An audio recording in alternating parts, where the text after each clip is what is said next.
Sir Bihar में बहुत सारा पार्टियां हैं, फिर भी आप निर्दलीय प्रत्याशी के रूप में आ रहे हैं।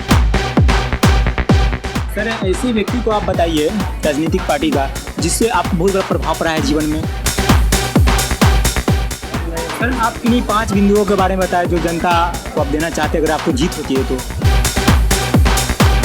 अगर आपको जनता अगर मौका देती है गायघाट विधानसभा में तो आपका मैनिफेस्टो क्या रहेगा जनता के लिए? गायघाट विधानसभा में आपको जीत होती है तो आप किस पार्टी को ज्वाइन करेंगे? तो खासकर महिलाओं के लिए क्या रहेगा आपके लिए?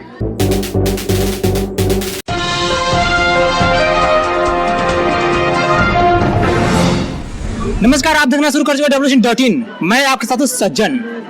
इस वक्त मैं गायघाट प्रखंड क्षेत्रीय हनुमान नगर गाँव में है और हनुमान नगर गाँव में जनता को वोट मांगने को लेकर हमारे साथ गणेश झा है जो एक निर्दलीय प्रत्याशी है। एक बड़ी उभर के आ रहे हैं कम समय में और कम दिनों में बहुत ही पॉपुलैरिटी इनको सोशल मीडिया पर छाया जा रहा है। आज हम उनसे बात करेंगे क्या मुद्दा रहेगा गायघाट विधानसभा में। खास आज उनका WCN न्यूज़ पर आज उनका पहली साक्षात्कार है। सबसे पहले आपको सर WCN न्यूज़ की ओर से तहे दिल से नमस्कार। थैंक यू सर, जनता आपको जानना चाहती है, आपको अपना बारे में परिचय बताइएगा। देखिए, मेरा नाम गणेश झा हुआ। अबाउट 70 ईयर मेरा एज होने जा रहा है। मैं बंदरा ओझा टोल का रहने वाला हूँ और समाज सेवा के लिए लाइफ का लास्ट टाइम है। 60 वर्ष की उम्र के बाद आदमी रिटायरमेंट लेता है, तो उसी संदर्भ में मैं यहाँ पर राजनीति में अपना पदार्पण किया हूँ और समाज को सेवा करना चाहता हूँ। सर आप राजनीति ही क्यों चुने? इसका कारण ये है कि हमारे सारे बच्चे अपने पैरों पर खड़ा है, सेटल्ड है, तो या तो मैं घर में बैठ के अपना समय को व्यतीत करूं या एक्टिव रहने के लिए राजनीति को मैंने चुना है, जिसमें कि लोगों से मुलाकात होती रहती है, हमेशा वार्तालाप होती रहती है, तरोताज़ा इंसान रहता है। और जब किसी का कोई नया मिशन में जाते हैं तो एनर्जी ऑटोमेटिक ही जनरेट होती है, तो इसलिए मैंने राजनीति में आना पसंद किया। सर आपने मीडिया के दौरान बातचीत का आपने कहा कि मेरा पुत्र IAS ऑफिसर है। सर उसके बारे में बताएंगे, जनता चाहती है उनके बारे में जानना।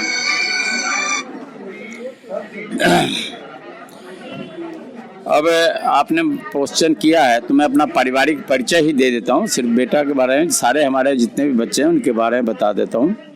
हमारे 3 बच्चे हैं। सबसे बड़ा वाला बेटा जो है केमिकल इंजीनियरिंग किया हुआ है और वो केमिकल और पेंट की फैक्ट्री चलाता है, उसमें मैं भी भागीदारी हूँ। बीच में हमारी डॉट है जो कि डॉक्टर है, दिल्ली एम्स में वो पोस्टेड है और दामाद भी डॉक्टर है, उनके साथ हैं। छोटा वाला बेटा जो है मेरा IAS अफसर है, जो कि भारत सरकार में रेल मंत्रालय में पीयूष गोयल जी के साथ वो कार्यरत है। उनका नाम क्या है और कितने बैच का IAS ऑफिसर है? वो उनका नाम दिवाकर झा है, 2008 बैच के हैं वो। सर बिहार में बहुत सारा पार्टियां हैं, फिर भी आप निर्दलीय प्रत्याशी के रूप में आ रहे हैं। इसका कारण यह है कि किसी भी दल से मेरा विचार मैच नहीं कर रहा है, इसलिए मैं निर्दलीय से आया। सर ऐसे व्यक्ति को आप बताइए राजनीतिक पार्टी का जिससे आपको बहुत बड़ा प्रभाव पड़ा है जीवन में। जो हमारे दिल्ली के जो मुख्यमंत्री हैं अरविंद केजरीवाल, उनका प्रभाव हमारे जीवन पर बहुत अच्छा पड़ा है। वो समाज के लिए, वहाँ की पब्लिक के लिए अच्छी सोच लेकर के आए हैं, अच्छे विचार लेकर आए हैं, नई पहल करते हैं, इससे मैं प्रभावित हूँ। तो फिर सर आप आम आदमी पार्टी से फिर क्यों नहीं आ रहे गायघाट विधानसभा में? मैं यहाँ पर आम आदमी पार्टी से ही जुड़ा हुआ था और आम आदमी पार्टी के तरफ से ही मैं प्रचार प्रसार किया, लेकिन लास्ट में क्या हुआ कि आम आदमी पार्टी इस बार इलेक्शन लड़ने से इस बार मना कर दिया। उसका कारण केजरीवाल जी हैं। केजरीवाल जी ने अपने खुफिया विभाग से सर्च करवाया तो उनको ये लगा कि हमारी जो बहुमत होने वाली नहीं है, हम कुछ सीट लेकर के आएंगे, लेकिन पब्लिक की यही आशाएं होगी कि जो सेवाएं हम दिल्ली में लोगों को दे रहे हैं वो सेवाएं हमें मिले। लेकिन जब उनकी सरकार ही बहुमत से नहीं बनती तो इसलिए करके ही जे लर्नड लीडर अच्छे सोच के लीडर हैं, तो इसलिए उन्होंने इलेक्शन को विड्रॉ किया और नेक्स्ट टर्म के लिए वो तैयारी में लगे हैं कि नेक्स्ट टर्म में हमारी अच्छी तैयारी के साथ हम आएंगे और समाज को जो चीज़ होगा हम जीत करके आएंगे। तो जो सेवाएं हम दिल्ली में दे रहे हैं वो सेवाएं मैं यहाँ भी दूँगा। सर, आप किन्हीं 5 बिंदुओं के बारे में बताएं जो जनता को आप देना चाहते हैं अगर आपको जीत होती है तो। पहला बात तो हमने ये बताया कि जिन लोगों को हमारे समाज में जिन हर एक वर्ग के लोगों को ब्लॉक जाना होता है वो ब्लॉक जाने की सुविधा हम बंद करा देंगे, ब्लॉक उनके घर आकर के सारी सेवाएं उपलब्ध कराएगी। दूसरी, जो समाज में बेरोजगारी है, बेरोजगारी को हम कुटीर उद्योग के रूप में स्थापित करके और जितने हमारे बेरोजगार नौजुवक हैं उनको सबको रोजगार मुहैया कराएंगे, रोजगार सेटअप करके देंगे, उनकी लोन की व्यवस्था करा करके देंगे।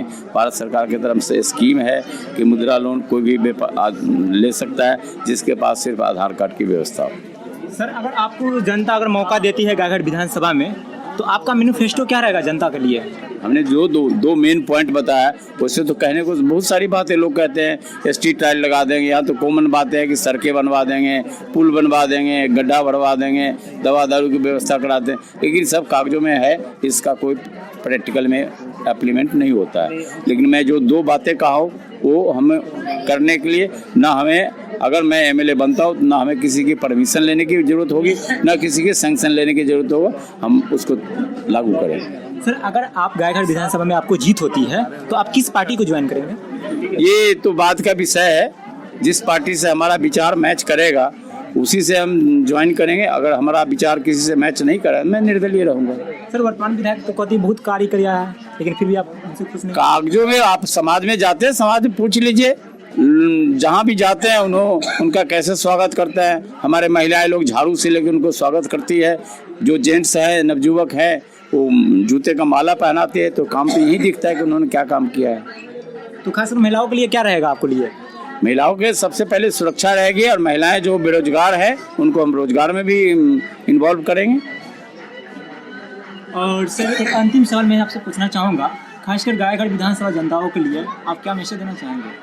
हम सारे जनताओं को खुशहाल देखना चाहते हैं, सब में रोजगार से व्यवस्थित देखना चाहते हैं, हर एक नवयुवक के पास रोजगार हो जिससे कि हमारे समाज में कल्याण की भावना हो, पैसे की आमदनी हो, खुशहाली हो। और जब रोजगार में सारे बच्चे इन्वॉल्व हो जाएंगे तो यहाँ शांति रहेगी, सुशासन रहेगा, व्यवस्था अपने आप सुचारू रूप से चलेगा, सब जो है चैन की जीवन जिएंगे। आने वाले चुनाव के लिए आपको बहुत बहुत धन्यवाद। तो ये थे निर्दलीय पार्टी गायघाट विधानसभा क्षेत्र के गणेश झा।